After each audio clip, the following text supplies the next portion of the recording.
Hey, good morning. Well, I thought I'd take you out on uh, a brief walk around what's left of our pool deck and see some of what's happened outside. This was what greeted me first thing in the morning. So this entire window was blown out, and that's it laying there. And all the plant pots have dropped off, fell to the side. And this is what used to be our lovely, albeit a little pool, very small. I see the dogs have now resumed their mad half hour, but well, nothing has really bothered them much.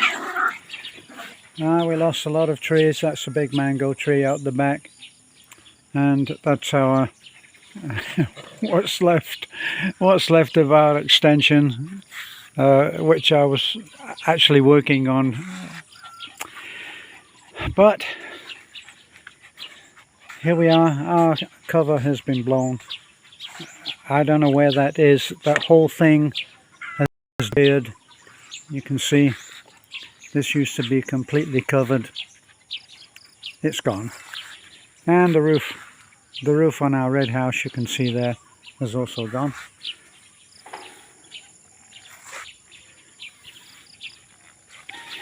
We lost lots of big coconut trees. What are we looking at there? I don't know, 50, 60 foot coconut trees.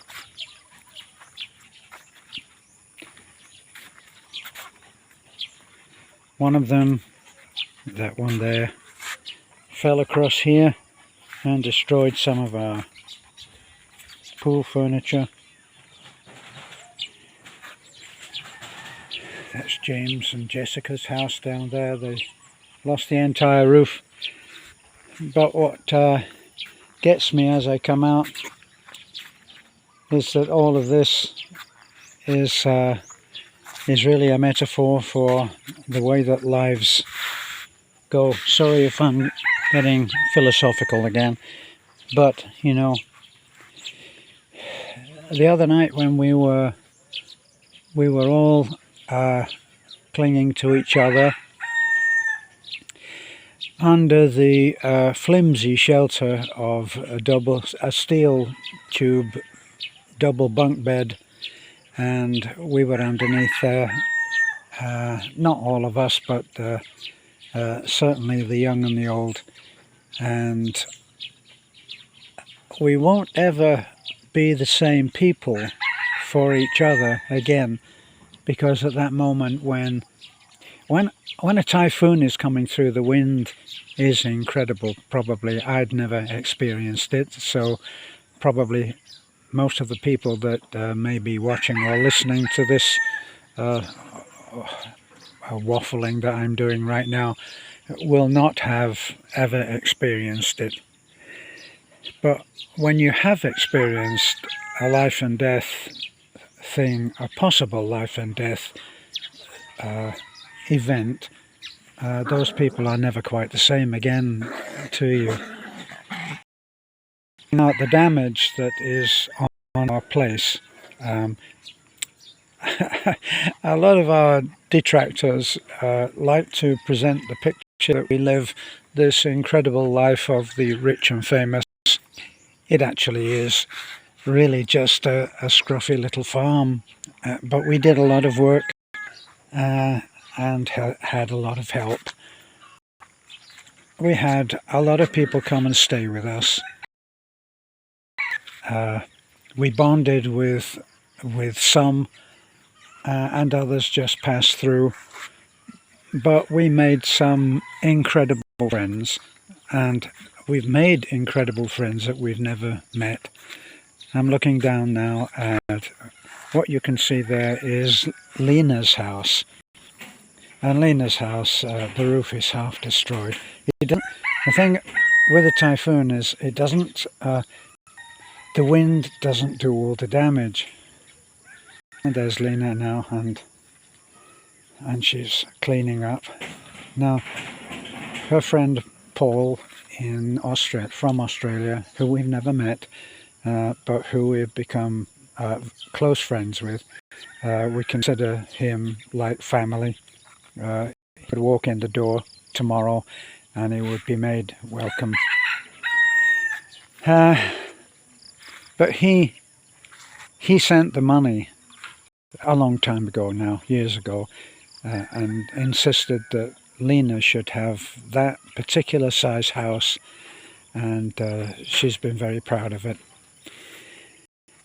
And there she is now, and she's putting back the parts of her house and her life that were most important to us. But if you look around, if you look at the trees and you can see the metaphor for all of our lives. Now, look at that tree there. That coconut is shredded on the top. It will recover, but it's shredded. Look at the others. Huge, big, strong trees. And yet, look at that, the tallest.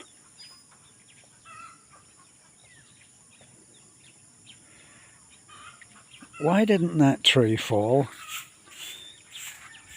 And look at the other smaller trees. There's one there, look. It's lying down with the others. And all of these have been stripped, but some of them have just been stripped and some are going to recover. But then others are going to lay down and they're dead. They're going to be cut up and they're going to be gone. And isn't that the way for some of us in our lives? That we get blown down and we never get up. We give up. Now I have to tell you, coming out and looking at the damage and seeing all of our work,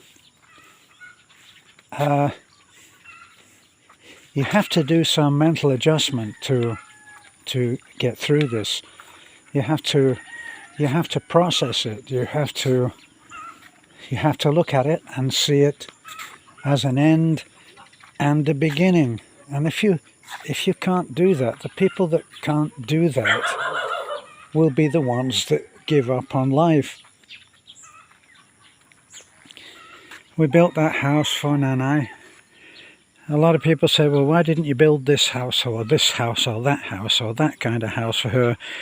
That's the house that she wanted. She wanted a house that was 4 or 5 courses of hollow block and then a wood frame on top. And that's what she wanted. And that's what we gave her. We built a big house. That is actually a big house.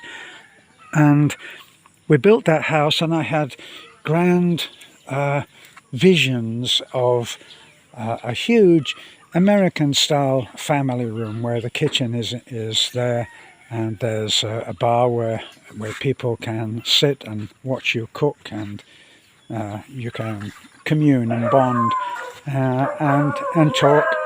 And then there's another area where people can hang out on couches and watch television and do all of that other stuff. As soon as the house was built, before any of this modern kitchen could be fitted, Nanai had already ordered another room to be added that would be her kitchen. And across the grand room that I had planned for her, she stretched a washing line. On which she hung her laundry to dry across the living room. So everybody has their vision of what is and isn't going to work for them. And right now, I'm looking at this. What will some say? Just leave it. Just go. But that's not going to happen. Will these trees give up? No. Do you think those birds? I was looking there a little while ago. Over there, you could see that there were a group of birds, as if having a meeting, looking at the way things are turning out. But they're still flying around. We have these smaller birds, which are like they're like MiG fighters. You can see one there, look, and they actually buzz you, but they're incredible acrobatic, aerobatic experts. Life is still the same for them. So we're looking now, and we have to have a plan of action. Well, one of the things that gets you in this kind of situation is that, well, where the hell are we going to start? You know, well, the first thing is food. You got to make sure that you can eat, and you also have to make sure that you can poop. You got to have water.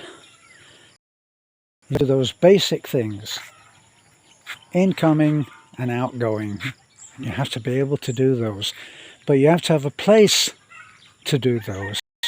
Now, we had thought at first that the roof had gone completely from, this is our guest house that you're looking at here, but the way that it's actually turned out is that it's a easy repairable thing. So today we're going to put workers in, and they're going to repair the roof. Now at the moment we're all camped out. All of us are camped out. Last night I spent the night with 6 women from age 9 to, I think, Nana is the oldest of the ladies, and we're all in that room, all camped out. And privacy is a thing of the past, but because that roof is repairable, that's where we're going to be for now. And the difficult thing to process is how surreal it all becomes. Now that's not affected. We did get some water into this room, but for some reason it didn't ruin everything. Now, and we've found out, of course, now that it's because there.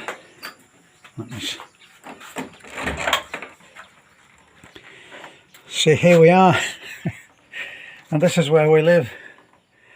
So it's a little bit like The Godfather, isn't it? We've gone to the mattress.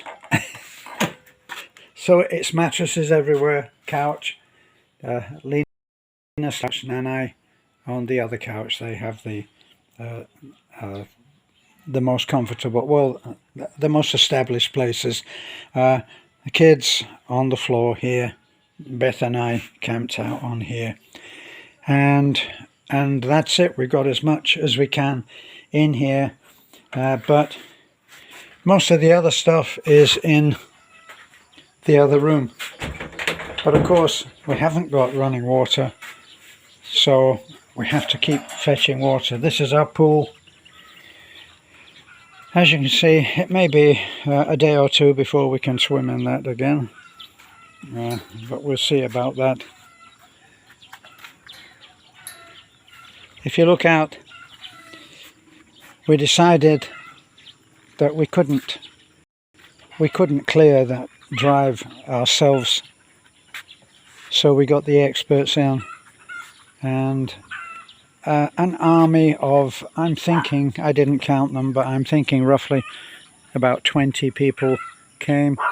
One was the old man who runs that group, that crew, the chainsaw crew we always call it, and he came out and he just pointed a few fingers. This is what we're going to do. Here's two chainsaw craftsmen, because they're very, very skilled, and they know where to cut, where to prune the tree down, the main trunk, then onto the main trunk. And as they're doing that, the army of young men that they bring with them with strong backs will clear all of the trees. Now this huge tree here that you're looking at now, it's now cut into 3 sections, and it fell as if trying to reach the raptor. It fell just short of the raptor, which was parked almost in that same place, and it fell across there. They don't, I don't know why they were supposed to come back and tidy this up. They haven't done that, but they did such an incredible job of we paid them to come clear our way out so that we can get out, and we also paid them to clear the entire Barangay Road, which is about 2 miles of road approximately, and they cleared all of that too. So now people in the barangay can get out there. There is actually a road, and it goes along the top there. If you're able to see it, there's a road along the top. We didn't clear all of that, of course, only from where our road, which is a short 90-meter road, down to joining the Barangay Road, and we cleared that as well. So that we're able to get out now and get down to the road, and they did a great job of that. So we can camp out there for now, and then I'm thinking that the next thing to do will be to put the roof back in order for Nanay's house. Now once that's back on, the house can be cleaned up properly, and we'll want to try to get that done as soon as possible. But it's no small task. So all of this has to be cleared. Some of this, people have said, well, can't you use that sheeting again? You tell me.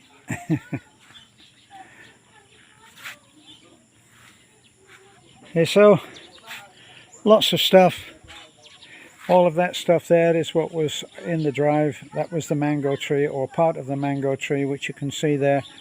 Miraculously, it didn't fall on Little Red truck down there, which has been sat there for a long time. 2 vehicles which haven't moved for a while.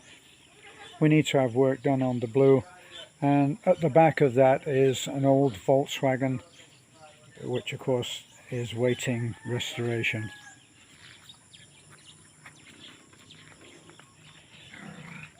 So, like the trees, we're putting back our lives, putting back together. I used to watch documentaries, I used to watch news items of people who were in this same situation, wondered, how can they just rebuild? When you're in that situation, the answer is in another question. What else is there to do? What would you do? Walk away? No, I don't think so. And I watched a YouTube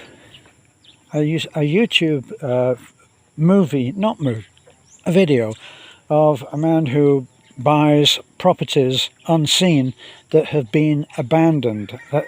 There are places where people whose lives have taken such a turn that they literally walk away. And they looked at a beautiful property that was on a lake, and the property was in such incredible condition. It hadn't been lived in for over 6 years, which is when the family inexplicably just disappeared, and it had obviously gone into some kind of probate. I forgot them for it, but it went up for sale, and the man bought it unseen, and then he did a video showing some of that property. And as he walked through the property, the it was as if the lives of the people who had walked away, run away, disappeared, in some way failed to meet the disaster and couldn't stay there. But their lives unfolded as you watched the video, just as our lives are unfolding now as you watch this video. But of course our lives are in a state of rebuild, and we can't, even as we are in this state now, we will get people to do what they do best, and we'll employ people, we'll pay people to come in and help to get this back into order. And what Beth and I will do is we will organize feedings. Right now the ladies are in Nanai's house, and they are putting together small 3 or 4 kilo bags of rice, which we managed to buy yesterday. We bought 4 sacks of rice yesterday, and we brought them home and we put them into Nanai's house, and right now they're being separated into 4 kilo bags.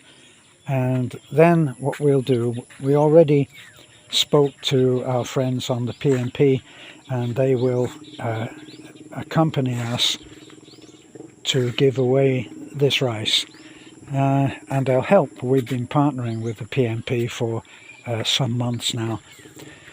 So we'll have to go back to Tagbilaran, no doubt, because money will run out very fast. We're hoping that that Taliban will be able to recover its basic services. When you are here and see the destruction, you'll see that it's not, this is just one little compound, if you like, where all of the houses have been affected. Down there you'll be able to see Manarado's house with half of his roof gone, half the roof gone by the wind, and then, thank you very much, the rain takes over and destroys whatever is left. So we're starting again, and here we are. We'll be back.